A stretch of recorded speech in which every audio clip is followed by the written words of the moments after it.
حضور فرماتے ہیں کچھ لوگوں کو اللہ قیامت میں بغیر حساب کتاب جنت میں داخل کرے گا، فرشتے پوچھیں گے پل صراط سے ہوا ہے، اور وہ کہیں گے دیکھی نہیں۔ میزان عمل تلوائے، وہ کہیں گے دیکھا ہی نہیں۔ کیسے آ گئے؟ تو کہیں گے خدا کے فضل سے آ گئے۔ فرشتے پوچھیں گے تمہارا عمل کیا تھا؟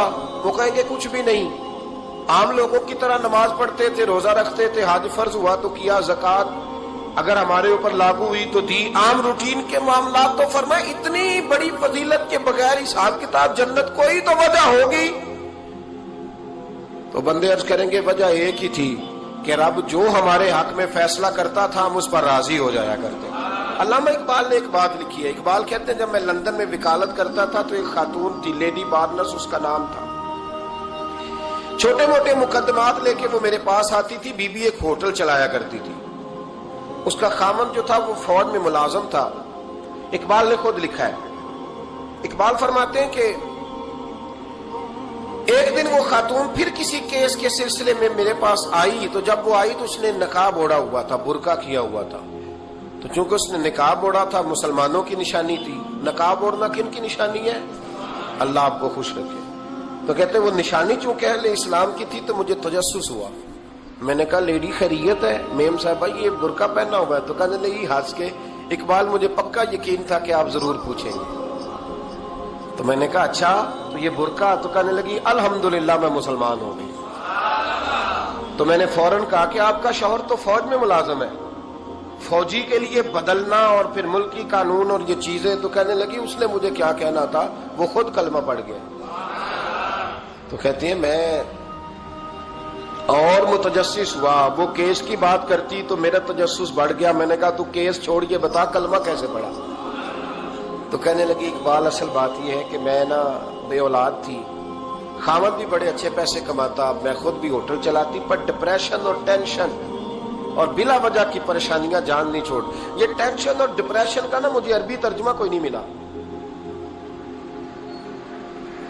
یہ ڈپریشن اور ٹینشن کا نا میں نے تلاش کیا ہے، لیکن مجھے عربی لغت کے اندر ان کے معنی مجھے لگتا ہے کہ اس زمانے میں یہ چیزیں تھی ہی نہیں، ہوتی تو ان کا کوئی نام بھی، یہ آج ہے نا تو اس لیے آج کے زمانے میں ہی نام ہے، مفت کا، مفت کی پریشانی۔ تو کہتی ہے مجھے ٹینشن اور ڈپریشن رہتی تھی ہر وقت، بڑی میں پریشان رہتی تھی۔ میرے ساتھ ایک عجیب واقعہ ہوا کہ میرے ہوٹل میں نا ایک بابا جی برتن مانجتے تھے، بوڑھے آدمی تھے، 70 سال کے قریب عمر تھی۔ ان کا ایک بیٹا تھا، ایک بہو تھی، ایک پوتا تھا، لیکن وہ بیچارے بیٹا بیمار رہتا تھا تو لہذا وہ خود مزدوری کرتے۔ کہتے ہیں ایک دن وہ بابا جی میرے پاس آئے، کہنے لگے میم صاحبہ 2-4 دن کی چھٹی چاہیے۔ تو میں نے کہا خیریت ہے؟ کہنے لگے میڈم میرا بیٹا فوت ہو گیا۔ بیٹا، آپ کو پتہ ہے باپ کا جنازہ پڑھنا آسان ہے، بیٹے کا جنازہ اٹھانا بڑا مشکل کام۔ کہتی ہے میں کچھ لکھ رہی تھی، میرے ہاتھ سے قلم گر گیا، میں نے خود گاڑی بھیجی، بابا جی گاؤں چلے گئے جہاں وہ رہتے تھے۔ کہتی 2-3 دن کے بعد میں اور میرا شوہر گئے تو رستے میں ہم باتیں کر رہے تھے کہ کیا تعزیت کریں گے، ایک ہی بیٹا تھا، کوئی رشتہ دار بھی نہیں، تو اس کی تو کائنات اجڑ گئی، کن لفظوں سے اسے تعزیت کیا کہیں گے۔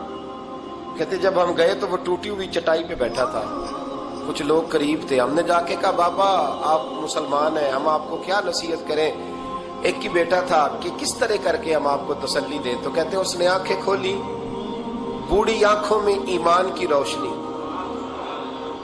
کہنے لگا بی بی کیا تعزیت کی بات کرتی ہو، میں نے کوئی پیسے جمع کرا کے بیٹا لیا تھا، خدا نے فضل سے دیا تھا، عدل سے لے گیا ہے، میں اپنے رب کے فیصلے میں بڑا راضی ہوں، اللہ بڑا کریم ہے، وہ لے گیا، اس کا مال تھا۔ آپ یقین کریں ہمارے دیہاتی لوگ یہ کہا کرتے تھے، میں نے کانوں سے سنا ہے، ایک بوڑھے آدمی کا ایک دفعہ بیٹا فوت ہو گیا تو کسی نے اس سے کہا بابا چھوٹی عمر میں بچہ چلا گیا، تو مجھے لفظ نہیں بھولتے، کہنے لگے پتر اللہ دی فصل ہے، کچی وڈے تام ہی ہو دی۔ سنے آپ نے بھی کبھی یہ فکرہ، کچی وڈے تے پکی لے گئے تے تام ہی ہے جو ہو دی، تو جب اس کا جی چاہا وہ لے گیا۔ اللہ اکبر۔ وہ خاتون کہتی ہے کہ وہ بابا جی سے میں نے کہا کہ چلو آپ 1 مہینے کی چھٹی کر لے، تو کہنے لگا نہیں میڈم میں مسلمان ہوں، مفت کی روٹی نہیں کھاتا، مزدوری کر کے کھاتا ہوں، میں انشاءاللہ 2-3 دن کے بعد کام پہ آ جاؤں گا۔ کہتے ہیں وہ چند دنوں کے بعد آ گیا. اللہ کی قدرت کے ابھی 2-3 ماہ گزرے تھے پھر آیا. میڈم چھٹی چاہیے کچھ دنوں کی. میں نے کہا خیریت ہے؟ کہنے لگے وہ میری بہو بھی ہارٹ اٹیک سے فوت ہو گئی. کہتے اب میں بھی تڑپ گئی اور عیسائی ہو کہ میری آنکھوں میں آنسو آ گئے. میں نے کہا گھر کا دروازہ بند ہو گیا, اب یہ بیچارہ کیا کرے گا؟ وہ اپنے شوہر کے غم میں ہارٹ اٹیک سے فوت ہو گئی.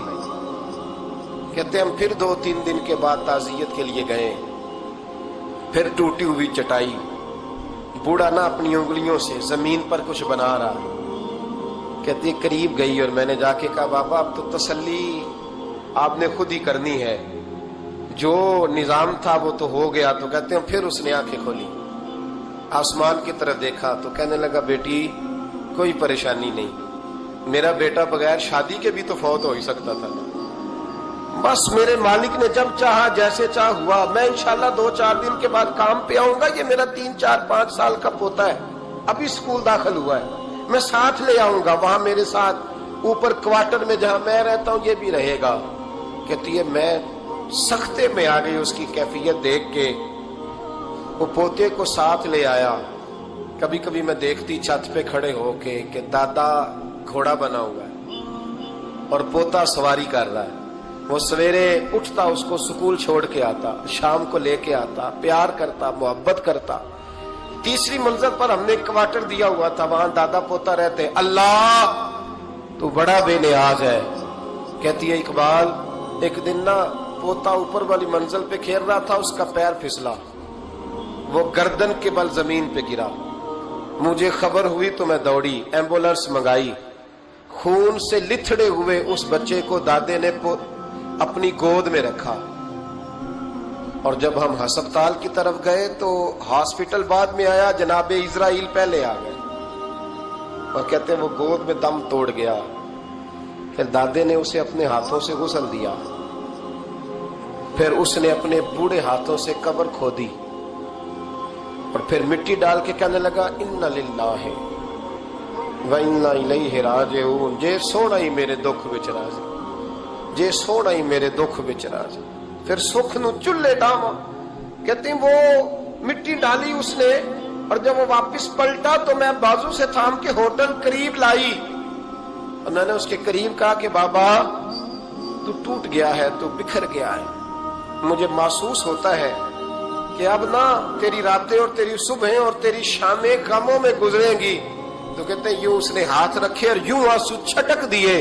کہنے لگا میڈم کیوں میرے اندر کوئی عقیدہ نہیں, میں کوئی لوارث ہوں, میرا کوئی رب نہیں, میں کیوں پریشان رہوں گا؟ میں تو پکا ہوا پھل ہوں.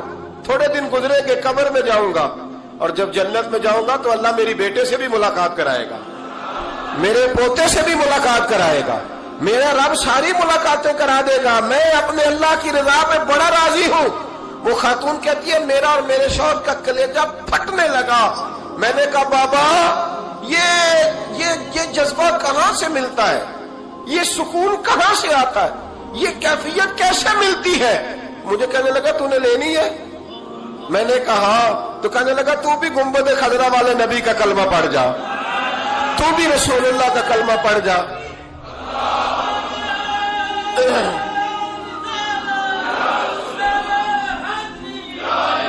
میرے محبوب کا کلمہ پڑھ, اللہ تجھے سکون عطا کرے. ایک حدیث نہ پڑھ لو مسلم شریف سے, بخاری سے ایک حدیث نہ پڑھ لو تاکہ یہ بات مضبوط ہو جائے. حضرت ابو طلحہ رضی اللہ تعالی, بیٹا شدید بیمار, مزدور آدمی تھے, کئی دنوں سے گھر تھے. بیوی کہنے لگی اگر آپ گھر میں بیٹھے رہیں گے تو کھائیں گے کہاں سے, جاؤ آپ مزدوری کرو, میں بیٹے کو دیکھتی ہوں. ابو طلحہ مزدوری کرنے چلے گئے. شام کو آئے تو بیٹا فوت ہو چکا تھا. عورتیں بے حوصلہ ہوتی ہے نا اکثر, پر بیوی نے سفید کپڑا ڈال کے کمرے میں رکھ دیا. بیٹا, ماں اور بیٹا ناپ تکتا ہے رشتہ, بیٹے میں سفید چادر ڈال کے کمرے میں رکھ دیا. حضرت ابو طلحہ انصاری آئے, بیٹے کا کیا حال ہے؟ کہنے لگی اللہ کی رحمت میں ہے. اللہ کی, کیسا جملہ ہے, اللہ کی رحمت میں ہے. خامد نے کھانا کھایا, بیوی سے ملنے کو دل کیا تو ملاقات ہوئی. فارغ ہو کے بیٹھے تو خاتون اٹھ کے نا خاوند کے قریب گئی، اس کا ہاتھ تھاما، کہنے لگی نبی کریم علیہ السلام کے صحابی ہو، ایک مسئلہ دریافت کرنا تھا، بتاؤ گے؟ کہ پوچھو۔ کہنے لگی اگر کوئی آپ کے پاس امانت رکھوائے اور پھر اپنی امانت واپس مانگے تو کیا کرو گے؟ حضرت ابو طلحہ کہنے لگے پوچھنے والی کیا بات ہے، جس کی امانت ہے واپس کر دیں گے۔ اب زوجہ روئی، اب صبر والی بی بی روئی، اب ماں روئی، آنسو ٹپکے، آنچل سے پوچھ کے کہنے لگی ابو طلحہ وہ بیٹا بھی اللہ کی امانت تھا اور رب اپنی امانت لے گیا ہے، اٹھو غسل کفن کا بندوبست کرو۔ حضرت ابو طلحہ اٹھے، کامتے کامتے ہاتھوں سے غسل کفن دیا، مسجد نبوی میں پہنچے، محبوب کی بارگاہ میں عرض کیا تو رسول کریم فرمانے لگے تیرے اور تیری بیوی کے عمل سے اللہ بھی بڑا راضی ہے، اللہ کے رسول بھی بڑے راضی ہیں اور اللہ تجھے برکت عطا کرے گا۔ صحابہ کہتے ہیں پھر اللہ نے انہیں 9 بیٹے عطا فرمائے، پھر اللہ نے انہیں اللہ کی رضا پہ راضی رہنا سیکھو، اللہ کے قریب چلے جاؤ گے، اللہ کی رضا پہ۔ حضرت سفیان ثوری دعا مانگ رہے تھے، یا اللہ راضی ہو جا، یا اللہ راضی ہو جا، یا اللہ راضی ہو جا، دعا مانگ رہے تھے۔ بی بی رابعہ بصری پردے کے پیچھے بیٹھی تھی، جب دعا لمبی ہو گئی تو کہنے لگی سفیان بس کر، کوئی اگلا لفظ بھی بول، بس کر۔ آپ فرمانے لگے تجھے کیا ہوا؟ تو کہنے لگی تو کب سے کہہ رہا یا اللہ راضی ہو جا، یا اللہ راضی ہو جا، پہلے اپنے دل پہ ہاتھ رکھ کے بتا تو اللہ سے راضی ہے؟ تو راضی ہے اللہ سے؟ تو روز نہیں کہتا پیسے نہیں ہے میرے پاس مجھے دے، تو روز نہیں کہتا یا اللہ فلانی چیز کوئی نہیں دے، اے اللہ فلاں کو دے دیا مجھے کیوں نہیں دیتا معاذ اللہ، تو روز شکوے نہیں کرتا؟ فرمایا پہلے تو راضی ہو جا۔ ترمذی شریف کی حدیث ہے، میرے نبی کریم علیہ السلام نے فرمایا تم اللہ کے دیے ہوئے تھوڑے رزق پہ راضی ہو جاؤ، اللہ تمہاری تھوڑی عبادت سے راضی ہو جائے۔